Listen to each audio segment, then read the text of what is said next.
souhaitais vous présenter l'autre face du Serengeti. On vous a montré la semaine dernière de belles images prises dans le Serengeti. C'est un magnifique parc, beaux paysages, beaucoup d'animaux, on a vraiment beaucoup profité. Par contre, l'autre facette du Serengeti, c'est ce que je vais vous montrer et ce que je vais vous dire. Pour pouvoir rentrer au Serengeti, vous lâchez un billet de 570$ pour 2 nuits, 2 jours. Alors quand je parle de 2 nuits, 2 jours, on est rentré le 1er juillet à 15h06, il faut être sorti le 3 juillet à 15h06. Il n'y a aucune tolérance, un quart d'heure de dépassement et vous payez une journée complémentaire, c'est-à-dire une journée pour le véhicule, 50$, une journée par personne, 70$, donc 140. Voilà, donc ça fait 140 et 50, ça fait 190$, 200$. Vous lâchez 200$ si jamais, pour une raison ou une autre, vous ne sortez pas pile poil à l'heure. Alors, ça c'est un fait.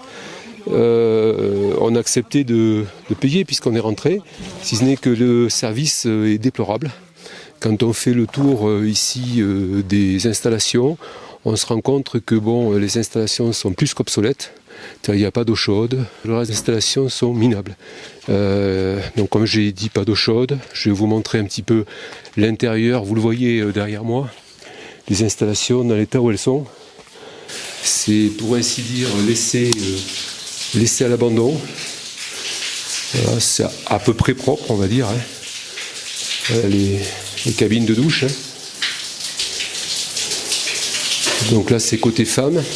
Donc pour un camp qui accueille, là il y a une quinzaine de toiles de tente, il doit y avoir une trentaine ou une quarantaine de personnes. Il y a 3 WC côté hommes et 2 douches côté homme, dont une seule douche qui ferme et à laquelle on peut suspendre les habits, les serviettes, etc. etc. Voilà, ça c'est pour le côté ici des sanitaires. Hein. Bon, tout est laissé complètement à l'abandon. C'est pas très reluisant. Alors, on est très déçus du service rendu. Voilà, on s'attendait à autre chose parce que c'est quand même, vous payez quand même le prix fort pour pouvoir visiter le parc et pour pouvoir bénéficier des installations. Et les installations ne sont pas du tout entretenues.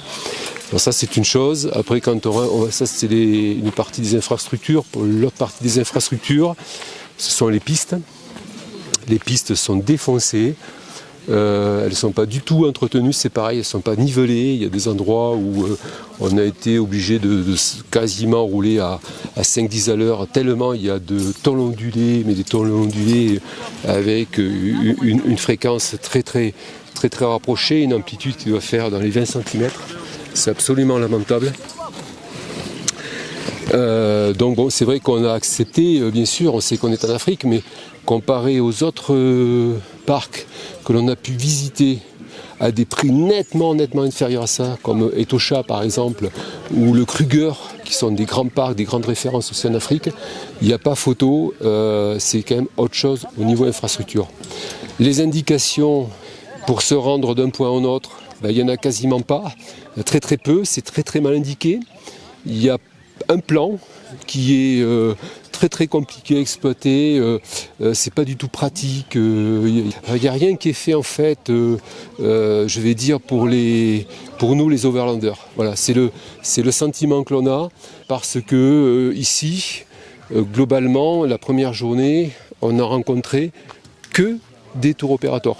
Donc on n'a croisé que ça, on n'a pas croisé un seul overlander de la journée. Donc en conclusion, on va dire que, amis overlanders, si vous regardez cette vidéo, maintenant c'est notre propre expérience, hein, voilà, on verra demain, mais je dirais que demain ça sera la même chose pour les infrastructures. Amis overlanders, ici, le Serengeti, passez votre chemin.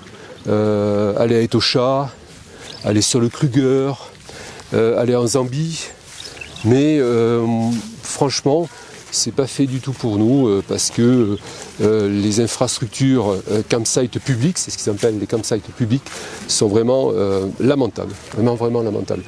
Voilà ce que je voulais dire, ce qu'on voulait dire. Ce n'est que notre expérience, notre propre expérience, mais c'est le constat qu'on a fait. C'est dommage parce que sur le plan paysager, c'est un très beau parc. On a vu beaucoup d'animaux, beaucoup de félins surtout. Rien que sur la matinée, on a vu quasiment une dizaine de lions, dont 2 chasses. Et on a vu aussi un guépard avec une chasse de guépard. Donc c'est bien dommage. Voilà. Ça y est, nous voilà au Kenya. Frontière kenyane un petit peu compliquée.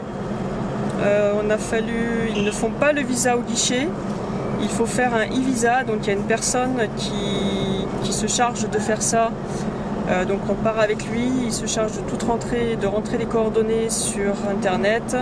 On fait le paiement par internet. Donc voilà, donc ça prend un petit peu plus de temps. Mais c'est bien parce qu'on paie par carte, donc on n'a pas de dollars à débourser. On n'a pas besoin de cash, donc ça c'est le côté avantageux. Et là, cette frontière à Sirari est très calme. Ouais. Il n'y a vraiment pas de monde, donc on est passé assez tranquillement.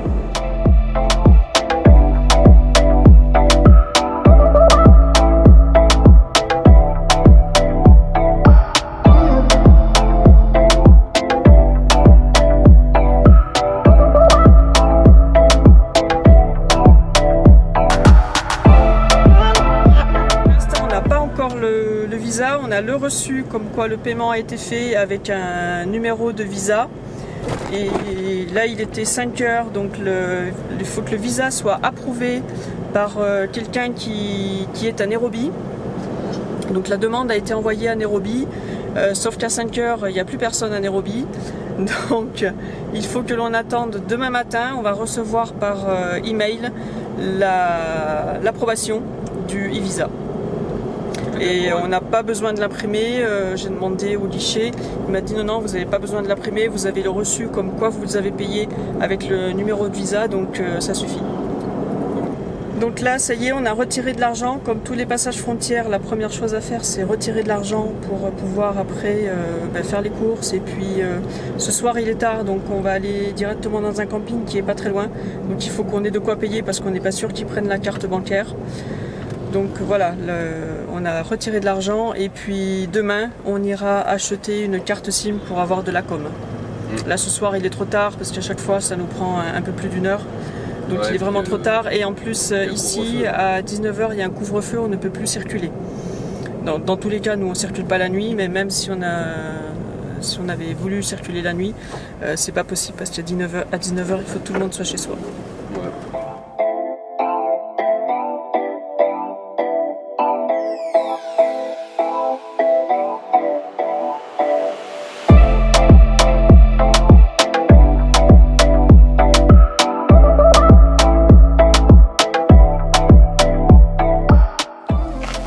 Nous nous dirigeons en direction de Nairobi, donc la capitale du Kenya, car nous voulons faire la révision de Matsu dans une concession Isuzu.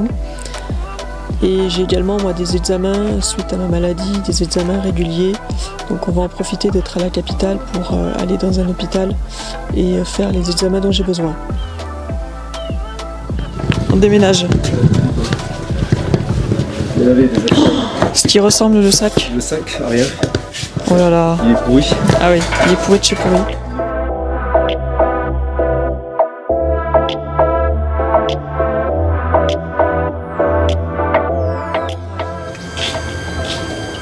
Tu vas plonger ou quoi? Oui. Oui, tu plonges dans la bassine?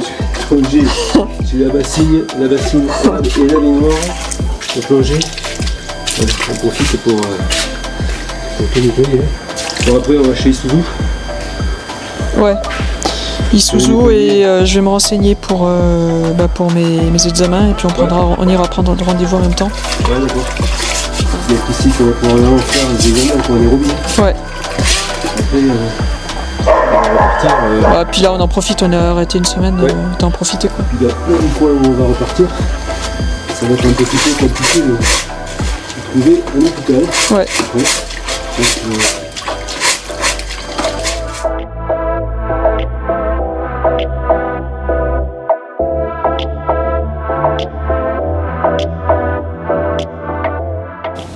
Pour aller à Nairobi, nous avons rencontré beaucoup de circulation, des gens qui circulent n'importe comment, et ça double n'importe comment, à droite, à gauche. Il y a des voitures qui arrivent en face, mais ils ne se gênent pas pour doubler, donc on est obligé de piler pour s'arrêter, pour qu'ils puissent se mettre sur la file de gauche pour pouvoir laisser passer les voitures en face.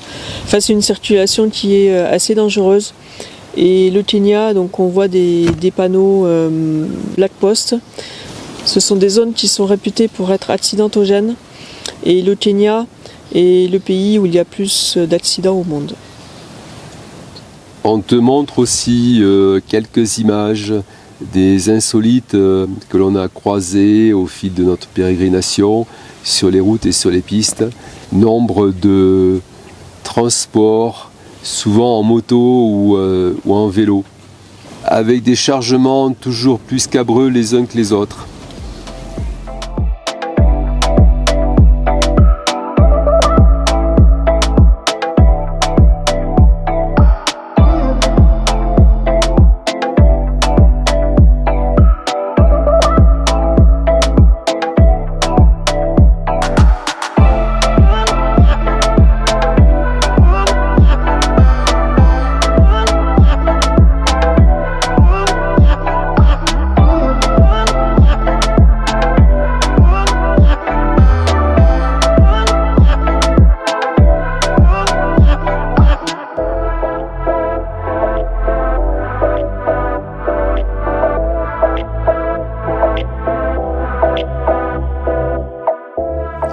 Lors de nos parcours sur les routes, nous avons observé beaucoup d'accidents de la circulation, malheureusement, souvent liés au transport routier, donc aux camions.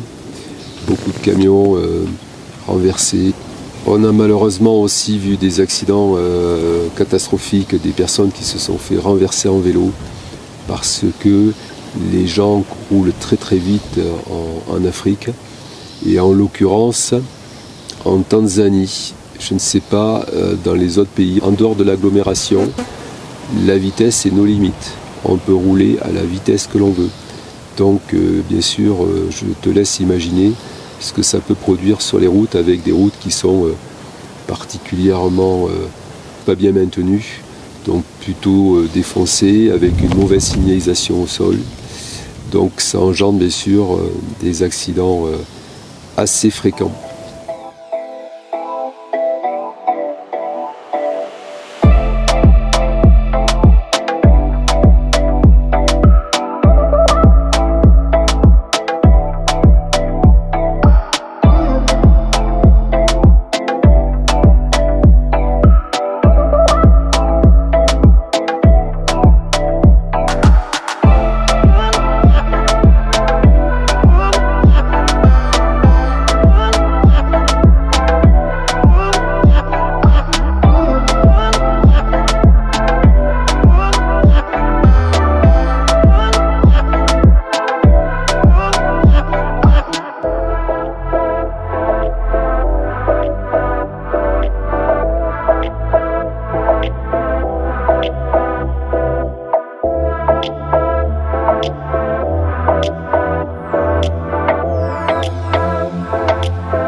Le Giraffe Center a pour principal objectif d'éduquer les jeunes Kenyans et les écoliers sur la faune et l'environnement de leur pays, mais aussi de donner la possibilité aux visiteurs du monde entier de rentrer en contact avec l'espèce la plus grande du monde, la girafe. Ce centre, situé donc au sud-ouest de Nairobi, a été fondé en 1979 par Jack and Betty Leslie Melville, qui ont découvert le triste sort de la girafe Rothschild, qui est une sous-espèce de la girafe et que l'on ne trouve qu'en Afrique de l'Est. À l'époque, il ne restait plus que 130 girafes de Rothschild. Ils ont donc décidé d'emmener deux jeunes girafes, Daisy et Marlon, au sud-ouest de Nairobi, où se trouve actuellement le Center Girafe. Et ils ont lancé un programme d'élevage de girafes en captivité. Après avoir déplacé et introduit des girafes dans différents parcs et réserves du Kenya, aujourd'hui il y a plus de 300 girafes qui sont en sécurité, donc 300 girafes de Rothschild qui sont en sécurité dans les réserves. À ce jour, plus de 40 girafes âgées de 2 à 3 ans ont été déplacées donc, du Giraffe Center et relâchées dans des parcs et des conservatoires sécurisés. Dans le cadre de garantir un avenir meilleur, le Giraffe Center essaie de transmettre des idées et des idéaux sur la conservation aux jeunes générations d'aujourd'hui. Le centre propose la visite gratuite aux écoles à plus de 50 000 enfants kenyans chaque année. Ils apprennent le développement durable, la conservation des forêts, la protection des zones humides et la gestion des déchets. Le centre propose également des ateliers pour les enseignants du primaire et du secondaire, pour les professeurs de collège et pour les agents de soutien au programme. Aidés par le centre, ils réalisent des projets tels que l'écologisation des écoles, la gestion des déchets et la sécurité alimentaire de leur communauté.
Nous terminons cette vidéo devant un feu de camp, près d'une communauté Maasai.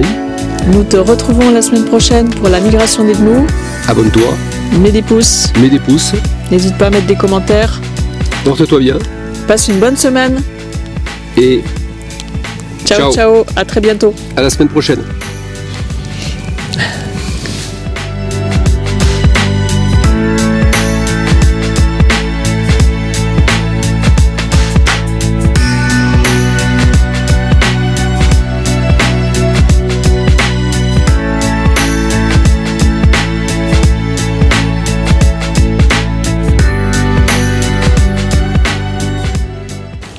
Aidé par le centre, il réalise des projets tels que l'écologie. Il réalise des projets tels que.